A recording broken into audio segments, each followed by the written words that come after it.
Called by Fortune, a Batman all media types fanfic, rated for general audiences, with additional tags for Dick Grayson as Nightwing, good sibling Dick Grayson as a ray of sunshine, badass motherfucker Dick Grayson, bisexual Dick Grayson, Jason Todd as Red Hood, protective Jason Todd, good sibling Jason Todd, protective Dick Grayson, resurrected Jason Todd, badass motherfucker Jason Todd, Tim Drake is Robin, Tim Drake needs a hug, Tim Drake gets a hug, badass motherfucker Tim Drake is a menace, Bat Family DCU, protective Bat Family dynamics, Bat Family shenanigans, adopted sibling relationship, sibling bonding, implied/referenced homophobia, tags are hard.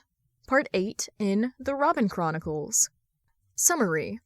Master Dick, Master Jason, may I ask a favor of you both? I just received a call from Master Tim's school. The principal wishes to speak to Master Bruce, but as he is unavailable, I'd kindly ask you two to go and see what the commotion is about, Alfred said calmly. Nodding, Dick rose from his chair. Jason and I will head over and talk to the principal. No worries, Alfie. Or, Tim punched a kid at school, and his brothers come to his rescue. I see wonders in a broken world, hidden underneath the dirt. Wonders. Michael Patrick Kelly. With a sigh, Dick propped his arm on the table and rested his chin on his closed fist. This whole situation was proving far more complicated than they anticipated, and it was driving both him and Jason insane.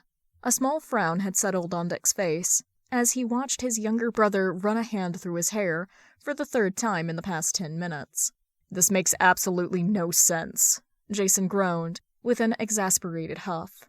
Why the hell would Cobblepot throw money at this disaster of a business? Dick had to admit, Jason had a point. This case had been plaguing them for an entire week. At first, Dick had tried to solve it on his own, but when that led nowhere, he sent everything over to his little wing. Jason had looked it over for a few hours before promptly marching over to the manor the next day and dragging Dick into the dining room. They had been sitting there for hours, trying to crack it together. Bea was gone for the week on some league business, and Tim was at school. With Bruce absent, Dick had taken the week off from work.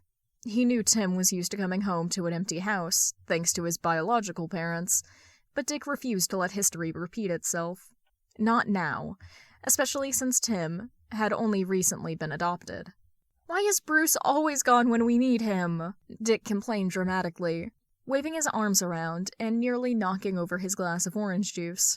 Just as Jason opened his mouth, likely to scold him for his carelessness, Alfred entered the dining room with a pinched expression. Both brothers immediately sat up straighter, giving the old man expectant, slightly worried looks.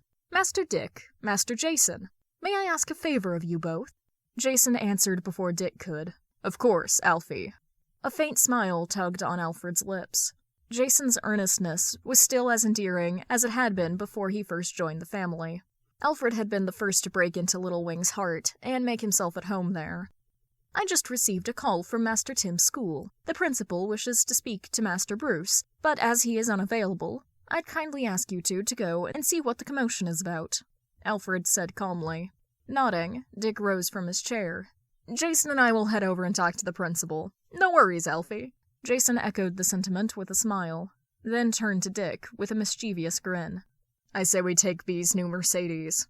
Laughing, Dick winked at his little brother and held up the car keys. He'd already planned on taking it for a spin later anyways. Apparently, Jason had the same idea.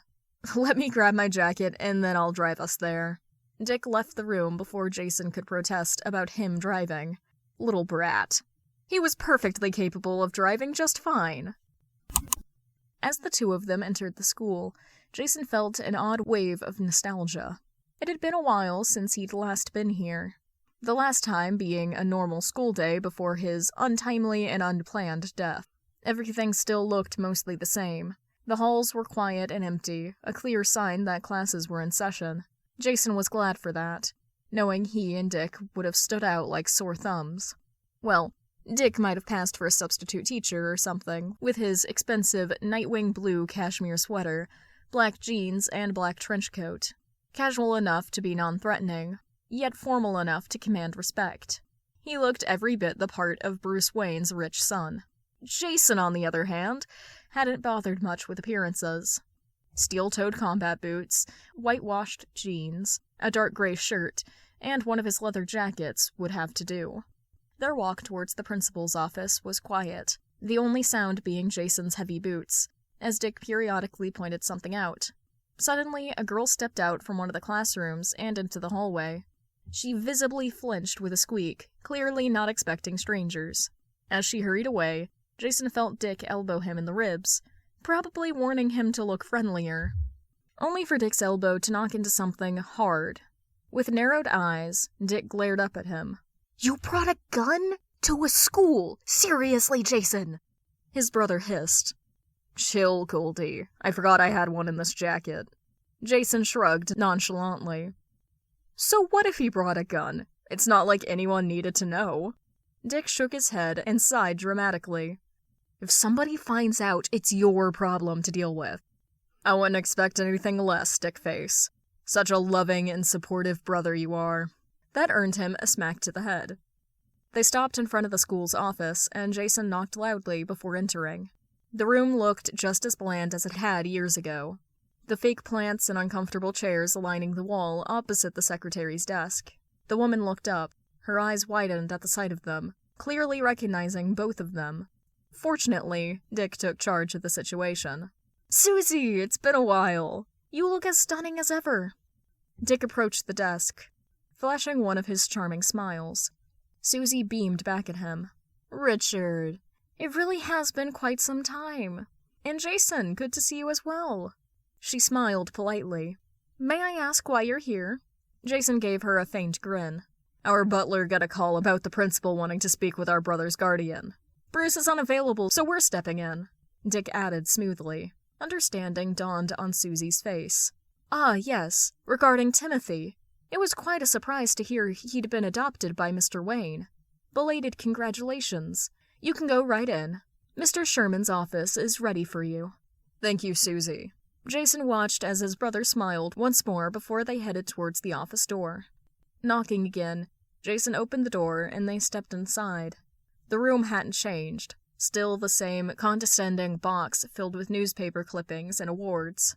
The man behind the cluttered desk greeted them with an unimpressed look. Jason had never liked Principal Sherman, and the feeling had always been mutual. 2 leather chairs sat in front of the desk, one already occupied by a sulky, quiet Tim, who barely reacted to their entrance. Jason gestured for Dick to sit, while he opted to lean against the windowsill, preferring to stand. Sherman ignored Jason completely, focusing on Dick. "Mr. Grayson, not that it isn't a pleasure to see a former student. But why are you here?" Jason resisted the urge to groan. Some people really never changed. "It's Grayson Wayne, and has been for a long time. We're here for Tim. We were told you wanted to speak with us," Dick replied calmly. Sherman didn't acknowledge the correction. "I wanted to discuss an altercation involving Mr. Drake." Jason raised an eyebrow. "Altercation?" Glancing at Tim gave him no answers. His little brother looked nervous, his eyes darting between Sherman, Dick, and himself. "Wayne," Jason interjected calmly. "Excuse me. Mr. Drake Wayne," Jason clarified. Sherman glared at him before continuing. "Mr. Drake Wayne punched one of our star pupils today, breaking his nose." Sherman hadn't even finished when Dick turned to Tim, eyes wide and almost gleeful. "Did you use the move I showed you last weekend?" Before Tim could answer, Sherman cleared his throat, looking annoyed. "As I was saying, due to this behavior, I need to speak with his guardian about the appropriate punishment." "Bruce isn't available, so we're here," Jason repeated with a roll of his eyes. He then turned to Tim, grinning. "Why do you punch the kid, Timmers?" Tim fiddled with a loose thread of his uniform jacket before answering. "He called Nightwing an incompetent whore and said a lot of homophobic stuff." That explanation called Dick's eyes to widen once more. The whole family knew Dick was bisexual and proud of it. He hadn't yet introduced Wally to them as his boyfriend, but they all knew very well that the two were dating. Homophobia wasn't anything they were unfamiliar with at all, but to hear it being so prevalent at a school came as a shock. Jason noted Dick grabbing Tim's hand and firmly squeezing it, his way of saying thank you to their little brother.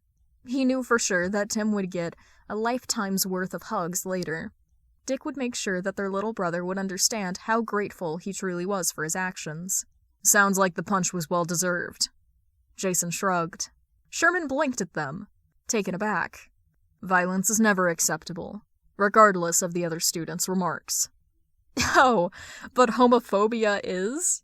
Dick raised an eyebrow, daring Sherman to disagree. No, but violence is never the answer." Jason snorted. Sometimes violence was exactly the answer, but he wisely kept that thought to himself. "I'm not going to apologize," Tim said firmly. "I know punching Mick was wrong, but he wouldn't stop." Watching as a grin spread on Dick's face, Jason felt himself smirk. That was their baby bird, stubborn as ever, just like the rest of the family. "I think we should let this go," Dick said, leaning back in his chair. "But if this happens again, I'm sure the papers would love to hear how Gotham's most prestigious school fosters a homophobic environment." They all watched as the old man mulled over his options. Options that were very limited. At some point, Jason was sure to hear him mutter something about stupid Waynes under his breath. With a sigh, the principal relented. "Fine. Mr. Drake Wayne will not face any consequences this time. Please return to class. Thank you for coming, gentlemen." Tim stood up with a small smile, but Jason stopped him. "Where do you think you're going, baby bird?" Tim blinked in confusion as Dick added, "He's not going back to class today. We're taking him with us. Thanks for your cooperation, Mr. Sherman."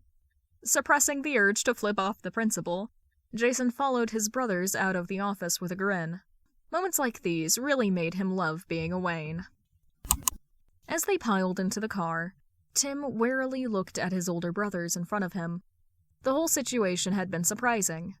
While waiting in Sherman's office, Tim had been running through possible explanations and excuses, preparing for whatever punishment might come. He knew punching Mick had been wrong, and he wasn't about to take the consequences lying down. But then Dick and Jason had swooped in and completely shut Sherman down. It had left Tim speechless. Technically, he was the one in the wrong, but his brothers had stood there, refusing to let him face any consequences. Dick had even gone as far as to threaten the principal. Tim couldn't help but feel a warm glow inside. The Drakes would have accepted any punishment just to move on, but his brothers, they had his back, no questions asked. The car ride passed in silence. Tim was too lost in his thoughts to even notice where they were heading. When the car finally came to a stop, he looked around, confused. This wasn't the manor. "Get out, Tim Tam. We're getting bat burgers." Jason grinned as he yanked Tim's door open, practically dragging him out of the car. Tim stood frozen, staring at the restaurant in front of them. "But I punched a kid. I don't deserve—" "Shush, baby bird. You did nothing wrong." Jason cut him off. Before Tim could say anything else, Dick came around the car and wrapped him in the tightest hug he'd ever experienced. "Thank you, Tim. You did good," his older brother whispered softly in his ear. Their moment was abruptly interrupted by Jason. "This is all very wholesome and everything, but I'm starving. Let's go. Let go of the kid, Dick Face." Tim let out a loud giggle at the affronted look on Dick's face as he was let go from the embrace. But before he could get too comfortable, Dick turned his betrayed expression on him. With a squeak, Tim darted behind Jason, using him as a shield to protect himself from his other brother's possible wrath. Jason ruffled Tim's hair with a grin, steering him towards the entrance. "We'll always be in your corner, Timbit. And if Sherman hadn't backed down, I had my gun with me anyway." Tim looked at his brother with wide eyes and an open mouth. "A gun?" He barely had time to process the information before Dick stormed up to a very smug-looking Jason and flicked him on the ear. "So you did bring it on purpose, you brat." Notes. At some business gala later that month. Businessman. "For your information, my son has been doing better. His nose is almost as good as new." Bruce. Confused as fuck. "Okay. Good to hear. Businessman. Your youngest really did a number on him. Bruce. Tim? Businessman. Yeah, Tim. He punched my poor Mickey without reason. Bruce. Even more confused. Businessman. Principal Sherman told me that the two of you had a conversation about it. Glad Tim has been punished accordingly. Bruce. Bruce EXE has stopped working. Later, at the manor. Bruce. Calling Sherman. Principal Sherman, this is regarding the altercation with Tim and Mick. Sherman. Sobbing in hysteria. Please don't call the newspapers. We aren't homophobic anymore. Hangs up the phone. Bruce. More confused than ever. Alfred, do you know where Tim is? I need to talk to him. Alfred, appearing out of nowhere. Master Bruce. You are clearly sleep-deprived. Let me get you to bed. Drags Bruce to bed. Followed by their usual ending notes. Leave them a comment, go to their Tumblr, and have a wonderful day. If you enjoyed this story, the link is in the description below. Go give them some love, of course. Go say hi on their Tumblr if you like. And if you have any stories you would like me to look into, leave them in my comments and I will look at them. Have a great day.